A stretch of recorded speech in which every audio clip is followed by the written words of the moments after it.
Hey guys, welcome back to Medical Coding with Blue. Today's episode is how long to study before you sit for your exam for beginners. If you are brand new to my channel, welcome. I am Blue, I'm a medical coder. I get this question quite often. Blue, I'm brand new and I just finished my medical coding program. How long should I study before I sit for my certification exam? Well, depends on what exam you're sitting for. It depends on how ready you feel. It depends on your training. You know, did you have really good training, or did you go through one of these fast-paced medical coding programs? There's a lot of variables. But the way that I tell people to know if they're ready or not is, number one, you got to be able to feel it within yourself that you are ready to take this exam. Okay, whether you're sitting for the CCS, the CCSP, the CCA, or even the CPC, you have to know within yourself if you feel ready or not. And sometimes we can't rely on how we feel. So then you have to rely on how were you trained. If you still feel confused, if you still feel lost, if you feel like you've practiced and you're still not getting things, then you probably need to spend a little bit more time studying. There's no such thing as, well, it's for beginners, it's for people who've had experience. People who've had experience even still can fail these medical coding exams, okay? So that's just something to know. It doesn't really matter whether you're new or whether you're, if you've had experience for years. People sometimes will freak out just because it's an exam. And that's what they're thinking of. Oh, this is going to be hard. This is this and this is that. So that's something that you have to consider when you're thinking about, are you personally ready to take this exam?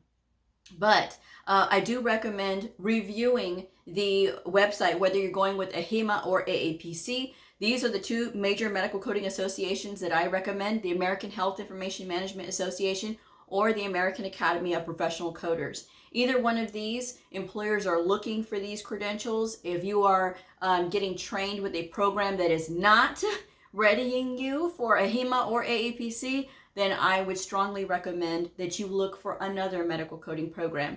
Because even if a program is cheaper, it doesn't necessarily mean that that's going to guarantee that you're going to even be ready to take any kind of exam, okay? So that's just my advice anyway. Employers are looking for AHIMA and AAPC credentials. So that is something for you to know. The other thing is, how much time? People were asking me, well, what if I do 30 minutes at my lunchtime and then 1 hour during the weekday? I work 40 hours a week. Guys, the personal time commitment is really on you. And before anybody says, well, I have a family, I have kids, I have all of these things, there's a lot of medical coders who have that same type of scenario.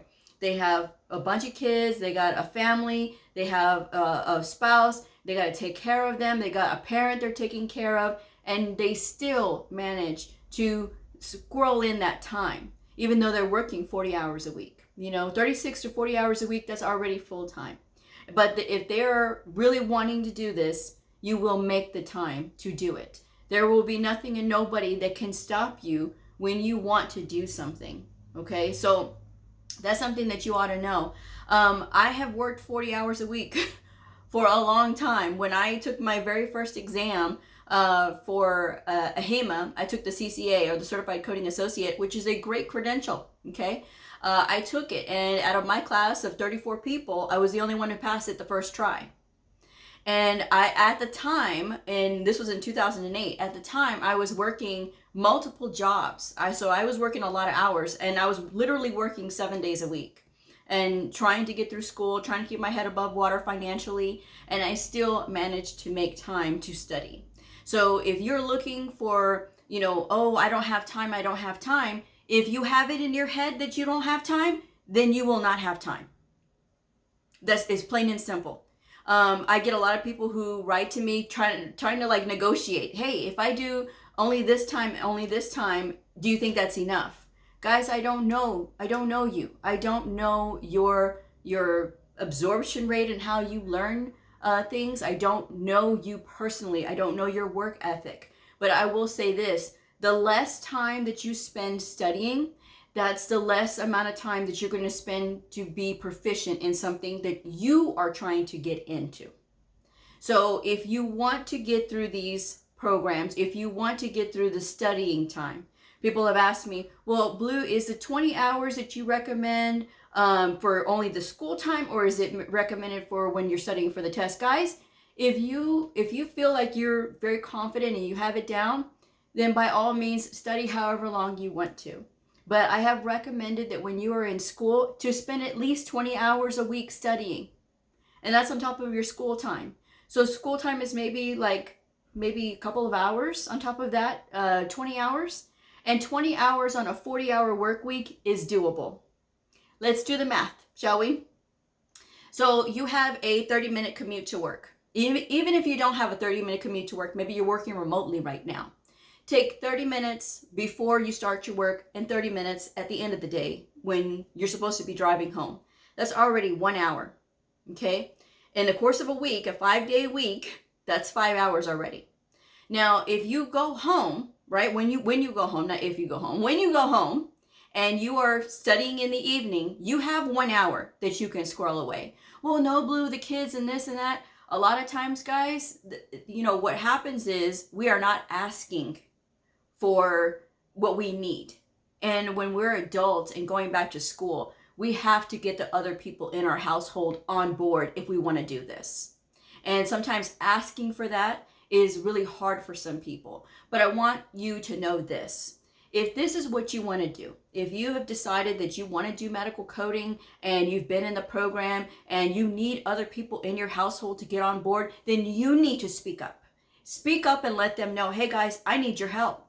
If you got teenagers in the house, okay, now this is your time to help me. I've been able to help you. Now you need to help me. And you need to watch after your brothers and sisters and do whatever you got to do because I need to study. You have to be able to put your foot down, folks, because if you let your children dictate to you or anybody else that you're taking care of dictate that you can't study, you're never going to have the time to study. Okay? So I'm not saying this to be like, oh, but I am telling you guys that if you want to do this, you will make the time to do it. Again, we have the 1 hour that we're commuting. We have the 1 hour in the evening. Because I guarantee you some of that time that you spend in there, you're on Facebook or you're on Instagram or TikTok or whatever the heck people are on these days, right? And so instead of spending that time doing that, you could have been cracking the books and studying, okay? So that's another 1 hour. So that's 2 hours per day for 5 days. That's already 10 hours that you've got. Now you got the weekend. 5 and 5, another 10. Okay? And you can even spread out that 5 hours throughout the week as well. You can tack on another 30 minutes or another hour, okay? And do 3 hours during the week, right? 3 hours during the week. Guys, it's not that bad. 3 hours during the week is not that bad. You squirrel in another 30 minutes for your lunchtime where you're listening to the coding guidelines. Record yourself reading the ICD-10-CM coding guidelines because you need to read them once per week. But if you listen to them once per week, okay, that's another 30 minutes that you had studying, right?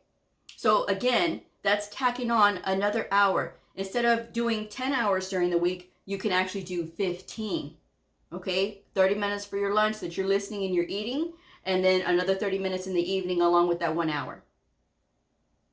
Guys, that's already 15 hours. And then you got Saturday or Sunday that you can squirrel in that 5 hours. And there's your 20 hours for the week right there.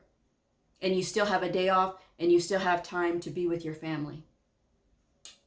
It's that simple, guys. And if you spend time negotiating with yourself, how can I fit more time in? That result is going to be a lot more positive than if you're trying to negotiate, well, if I just do an hour because I work full time and then I do maybe 30 minutes during my lunch hour. That's not nearly enough, guys. That's not nearly enough. And you're not looking for those holes to be able to get more time to study. Okay? You will make the time. If it's important to you, you will make the time. But whether you are studying for your exam or whether you are in school, I say keep the 20 hours. Keep it. Keep doing that same thing. Just because you're getting time to study and things like that doesn't mean that you need to slow down. That's actually when you need to buckle down and start making sure that you solely focus on what's going on. Okay, so that 20 hours is really going to help you. And that's what I say, guys, because you do anything less than that, guys, you're really setting yourself up to fail. Because this is a lot of things that you have to learn. Medical terminology, anatomy, pathophysiology. Oh yeah, ICD-10-CM coding guidelines, CPT guidelines. If you're working with the HCPCS, if you're working with ICD-10-PCS, now you got to learn the inpatient coding rules as well. So there's a lot of things that you got to know, reimbursement and everything else, right? And for those of you who think that, oh, I'm looking for an only medical coding program, we all have to know about reimbursement. All of us.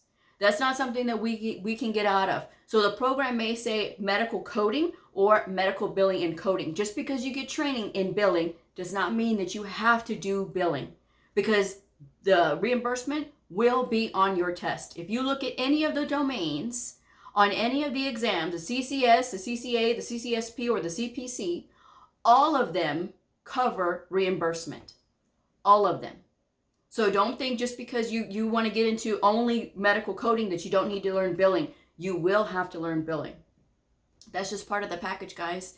I learned billing too. And I have never in my entire career, my 13 plus year career, it's going to be 14 this month. In my entire career, I have never been a biller. But I know a thing or two about billing because I've done my research. But that's just something that you pick up along the way. And it's important that you're willing to expand your focus. Don't just settle into, oh, I only want to do this, because you're going to close a lot of doors on yourself rather than learning a lot more. Okay? It's all about learning, guys, because the learning here, it never stops.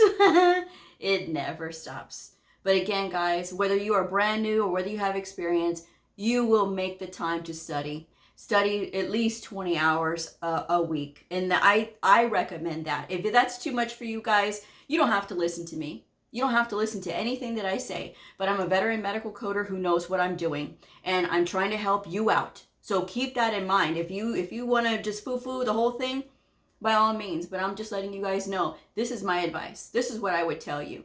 And look at every single page in your book of all of the books that you have to use for your medical coding exam. And if you think it's pointless, when you get into that exam room and you start to do your exam, and then all of a sudden you start blanking, you don't know where things are and you don't remember and things like that, the person who has gone through each and every single book, page by page, is going to know exactly where to go, versus the person who didn't listen and said, okay, I'm not going to do it because I don't think there's a point to this. And now all of a sudden I can't find anything in the book and I'm panicking. And that clock is ticking. So again, guys, I'm telling you guys things because I want you guys to succeed. I want the industry to develop into more studious medical coders, because for some reason, somewhere in there, coders stop studying. There are some coders who stop studying or they don't realize it. And I think if you all know this before you get in, how intense this can be, I think it's going to set you up and it's going to condition you a lot better than we're going to go ahead and look for shortcuts. We're going to look for the easy way out. And oh yeah, you just need to pass your exam. This is not true, folks. Because even though you pass the certification exam, talk to the many people who have passed the certification exam but can't find a job. And why can't they find a job? Because a lot of them cannot pass an assessment test. If you cannot pass an assessment test, you are not getting a job, guys.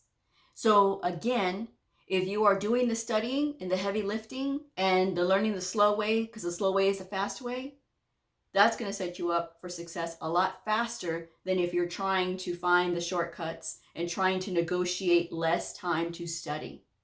Now, I will tell you this so that I can wrap this one up. When you are studying for your exam and you already have your test date, I do recommend taking the 2 to 3 days prior to your exam and you don't study anymore. You don't study, you don't look at those books, you don't touch them, you don't do anything to them, because of the simple fact that you're not going to learn anything new. Your brain needs time to decompress. And so that way, when you go in there to take your exam, you're going to be fresh and everything's going to be able to come back to you because you are going to be in a relaxed state of mind. Now, it's about being present when you take your exam. Because if you're sitting here so worried and Did I study enough? Do I know enough? If you let that overtake your thought process, again, guys, you're going to run into obstacles that were never ever going to be there had you just relaxed. So make sure that you take the time before you sit for your exam, 2 to 3 days. You're not going to learn anything new in 2 to 3 days, guys. And cramming at the last minute, there's been studies proven, right, that say that it's a lot more stressful when you do that to yourself. There's no need to be that stressed out when you go to take your certification exam. This is just going to be a final review of everything that you know. And if you've been studying, you won't have a problem. You'll be relaxed. You'll be relaxed to say, you know what, I'm confident enough. I've got this. I've got this. So that's just my advice anyway, guys. Stop trying to negotiate less time and instead at least do a minimum of 20 hours. At least commit to that.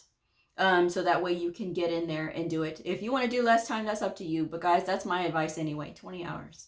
So I'm going to go ahead and wrap this one up. Thank you guys so much for joining me. This is going to be straight talk on my channel. You guys know this. If this is your first time watching my channel, that's what I do. Because I think as adults, we need to be reminded sometimes that we have to get in there. If this is what we want, then we have to make the time for it.